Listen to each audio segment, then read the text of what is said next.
ಬಳಿ ನಮ್ಮ ಅಜ್ವಾರದ SC ST ಸಮುದಾಯದ 4 ಜನ ಯುವಕರು, ಒಬ್ಬ ಹುಡುಗ ಮೊಬೈಲ್ ಶಾಪಲ್ಲಿ ಕೆಲಸ ಮಾಡ್ತಿದ್ದ, ಇನ್ನೊಂದು ಇಬ್ಬರು ಹುಡುಗರು ಡೆಕೋರೇಷನ್ಗೆ ಹೋಗ್ತಿದ್ರು, ಒಬ್ಬ ಹುಡುಗ ಡಿಮಾರ್ಟಲ್ಲಿ ಕೆಲಸ ಮಾಡ್ತಿದ್ದ. ರಾತ್ರಿ ಸ್ನೇಹಿತರು ಕ್ರಿಸ್ಮಸ್ ಹಬ್ಬಕ್ಕೆ ಹೋಗಿ ಬರೋವಾಗ ಆ ಕಡೆಯಿಂದ ಶಿಡ್ಲಘಟ್ಟ ಕಡೆಯಿಂದ ಟಿಪ್ಪರ್ ತುಂಬ ಫಾಸ್ಟಾಗಿ ಬಂದಿದೆ. ಆ ಟಿಪ್ಪರ್ನ ನಿರ್ಲಕ್ಷ್ಯದಿಂದ 4 ಜನ ಯುವಕರು ಪ್ರಾಣ ಕಳ್ಕೊಂಡಿದ್ದಾರೆ. ಸೊ ಈಗ ಅವ್ರ ಮನೆಗೆ ಹೋಗಿ ಸಾಂತ್ವನ ಹೇಳಲಾಯಿತು.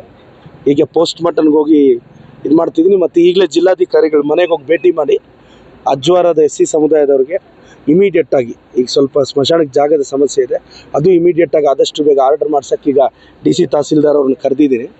ಈಗ ಅಲ್ಲಿ ಮಾತಾಡಿ ಆದಷ್ಟು ಬೇಗ ಅದು ವ್ಯವಸ್ಥೆ ಮಾಡ್ತೀನಿ. ಮತ್ತು ಕಳೆದ 1 ತಿಂಗಳಲ್ಲಿ ಬರೀ ನಮ್ಮ ಚಿಕ್ಕಬಳ್ಳಾಪುರದಲ್ಲಿ ಈ ದಟ್ಟ ಮಂಜಿನಿಂದ 50 ಜನ ತೀರ್ಕೊಂಡಿದ್ದಾರೆ. ಮತ್ತು ಈ ಸಿಗ್ನಲ್ಸ್ ಎಲ್ಲ ಆಕ್ಸಿಡೆಂಟ್ಸಿಂದನೂ ತುಂಬ ಜನ ತೀರ್ಕೊತಾ ಇದ್ದಾರೆ. ನಾನೆಲ್ಲ ಚಿಕ್ಕಬಳ್ಳಾಪುರದವ್ರಿಗೆ ರಿಕ್ವೆಸ್ಟ್ ಮಾಡ್ತೀನಿ, ನಾವೀಗ ಹೆಲ್ಮೆಟ್ ಕಂಪಲ್ಸರಿ ಮಾಡಿದ್ದೀವಿ, ಫಾಲೋ ಮಾಡಿ. ಅರ್ಲಿ ಮಾರ್ನಿಂಗ್ ದಯವಿಟ್ಟು ಈ ಮಂಜಲ್ಲಿ ಟ್ರಾವೆಲ್ ಮಾಡೋಕ್ಕೆ ಹೋಗಬೇಡಿ. ಬರೀ ಚಿಕ್ಕಬಳ್ಳಾಪುರದಲ್ಲೇ 1 ತಿಂಗಳಲ್ಲಣ 50 ಜನ ಈ ದಟ್ಟ ಮಂಜಲ್ಲಿ ಆಕ್ಸಿಡೆಂಟ್ ಮಾಡ್ಕೊಂಡಿದ್ದಾರೆ.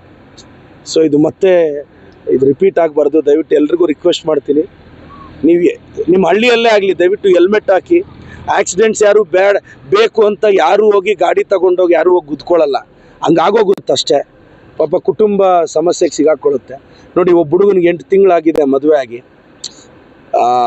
ಆ ಮಗು BE 3rd ಇಯರ್ ಮಾಡ್ತಿದ್ದೆ ದೊಡ್ಡಬಳ್ಳಾಪುರದಲ್ಲಿ. ಪಾಪ ಮನೆ ಕುಟುಂಬದ ನೋವು ನೋಡೋಕ್ಕಾಗಲ್ಲ. ಸೊ ದೇವರ ಕುಟುಂಬಕ್ಕೆ ನೋವು ಬರೆಸೋ ಶಕ್ತಿ ಕೊಡಲಿ ಅಂತ ಪ್ರಾರ್ಥಿಸ್ತೀನಿ. ನಾನು ವರ್ಷಗಳಿಂದ ಟಿಪ್ಪರ್ ವಿರೋಧದಲ್ಲಿ ಇದ್ದೀವಿ. ನಾನು ಡೈರೆಕ್ಷನ್ ಕೊಟ್ಟು ತಹಸೀಲ್ದಾರ್ಗೂ ಹೇಳಿದೆ, ಅವನ್ನೆಲ್ಲ ಸೀಸ್ ಮಾಡಿರಿ ಅಂತ. ಸೀಸ್ ಮಾಡಿದ್ರೆ ಕೆಲವರು ಉನ್ನತ ಅಧಿಕಾರಿಗಳು ಆಫೀಸರ್ಸ್ನೇ ಬೈತಾರೆ. ನಾವೇನು ಮಾಡೋದು? ಅವ್ರ ಮನೆಗಳಲ್ಲಿ ಯಾವನಾದರೂ ಸತ್ತೋದ್ರೆ ಬುದ್ಧಿ ಬರುತ್ತೆ, ಬೇರೆಯವ್ರ ಮನೆಗಳಲ್ಲಿ ಸತ್ತೋದಾಗ ನೋವು ಹೆಂಗೆ ಗೊತ್ತಾಗುತ್ತೆ? ನಾನು ಆಫೀಸರ್ಸ್ಗೆಲ್ಲ ಡೈರೆಕ್ಷನ್ ಕೊಟ್ಟು ಅವ್ರಿಗೆಲ್ಲ ಅಯೋಗ್ಯರಿಗೆ 20ಅಲ್ಲಿ ಬರೋಕ್ಕೆ ಹೇಳ್ರಿ, ಸ್ಪೀಡ್ ಲಿಮಿಟ್ ಹಾಕ್ರಿ ಅಂದರೆ ಅವ್ರಿಗೆ ಇಷ್ಟ ಬಂದಂಗೆ ಟಿಪ್ಪರ್ಗಳು. ಈಗ 4 ಕುಟುಂಬಗಳಿಗೆ ಯಾವನಾಗ್ತಾನೆ? ಹೈಯರ್ ಅಫಿಷಿಯಲ್ಸು ಬಾಯಿಗೆ ಬಂದಂಗೆ ಲೋಯರ್ ಅಫಿಷಿಯಲ್ಸ್ನ ಬೈತಾರೆ. ಅವ್ರ ಮನೆಗಳಲ್ಲಿ ಯಾವನಾದರೂ ಸತ್ತೋದ್ರೆ ಅವ್ರಿಗೆ ಬುದ್ಧಿ ಬರುತ್ತೆ. ಈಗ ಪಾಪ ತಾಲೂಕು ಆಫೀಸರ್ಸು ಟಿಪ್ಪರ್ಸ್ ಎಲ್ಲ ಹಿಡಿದು ಓವರ್ಲೋಡ್ ಬೇಡ್ರೋ, ಸ್ಪೀಡ್ ಲಿಮಿಟ್ ಬೇಡ್ರೋ ಅಂತ ಹಿಡಿದ್ರೆ, ಈ ಹೈಯರ್ ಅಫಿಷಿಯಲ್ಸು ಮೀಟಿಂಗ್ಗಳಲ್ಲಿ ಲೋಯರ್ ಅಫಿಷಿಯಲ್ಸ್ನ ಬೈತಾರೆ. ಅವ್ರ ಮನೆಗಳಲ್ಲಿ ಯಾವನಾದರೂ ಸತ್ತೋದ್ರೆ ಬುದ್ಧಿ ಬರುತ್ತೆ ಅಷ್ಟೇ. ಅಲ್ಲಿವರೆಗೂ ಅವ್ರಿಗೆಲ್ಲ ಎಲ್ಲಿ ಬುದ್ಧಿ ಬರುತ್ತೆ? ನಾನು ತಾಲೂಕು ಆಡಳಿತದಿಂದ ನಾವು ಎಷ್ಟು ಟೈಟ್ ಮಾಡ್ತಿದ್ದೀವಿ. ಈಗ ಬ್ಯಾನರ್ ಇದು ಫ್ಲೆಕ್ಸ್ಗಳು ಬ್ಯಾನ್ ಮಾಡಿದ್ವಿ, ಹೆಲ್ಮೆಟ್ ಕಂಪಲ್ಸರಿ. ರಾಜ್ಯದಲ್ಲಿ ಎಲ್ಲೂ ಇಲ್ಲ. ನಾನು ಯಾಕೆ ಹೆಲ್ಮೆಟ್ ಹಾಕಿ ಕಂಪಲ್ಸರಿ ಮಾಡಿಸ್ತಿದ್ದೀನಿ? ಯಾರಿಗೂ ಸಮಸ್ಯೆ ಆಗಬಾರ್ದು ಅಂತ ಅಲ್ವಾ? ಈಗ ಅದೇ ಪಾಪ 4 ಹುಡುಗರು ಹೆಲ್ಮೆಟ್ ಹಾಕಿದ್ದಿದ್ರೆ ಅಯ್ಯಮ್ಮ 2 ಮಕ್ಕಳನ್ನ ಕಳ್ಕೊಂಡ್ರಲ್ಲಣ್ಣ, ಅಯ್ಯಮ್ಮ ಹೇಳ್ತಿದ್ರು, ಸ್ವಾಮಿ ಒಬ್ಬ ಮಗ ಬದುಕಿದ್ದಿದ್ರು ನಾನು ಜೀವನ ಮಾಡ್ತಿದ್ದೆ ಅಂತ. ಸೊ ಇವೆಲ್ಲ ನೋವಾದಾಗೆ ಗೊತ್ತಾಗುತ್ತೆ. ಬಟ್ ನಾನಂತೂ ತಾಲೂಕು ಆಡಳಿತಕ್ಕೆ ಕಟ್ಟುನಿಟ್ಟಿನ ನಿರ್ದೇಶನ ಕೊಟ್ಟಿದ್ದೀನಿ. ಪಾಪ ತಾಲೂಕು ಅಧಿಕಾರಿಗಳು ಫಾಲೋ ಮಾಡ್ತಾರೆ.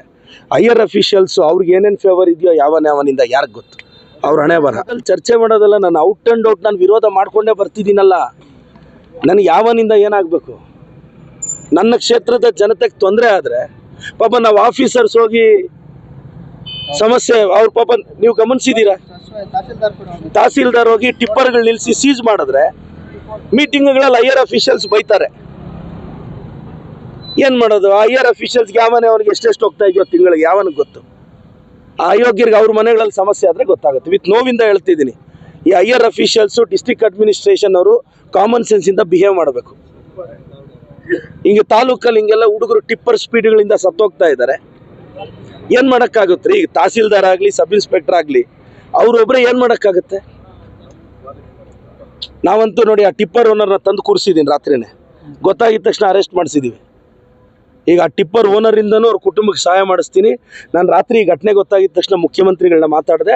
ಮುಖ್ಯಮಂತ್ರಿಗಳ ನಿಧಿಯಿಂದನೂ ನಾನು ಅನೌನ್ಸ್ ಮಾಡಿಸ್ತೀನಿ. ಅವ್ರ ಕುಟುಂಬಕ್ಕೆ ಏನು ಸಹಾಯ ಆಗುತ್ತೋ ಅದು ನಾನು ಮಾಡ್ತೀನಿ. Thank you sir.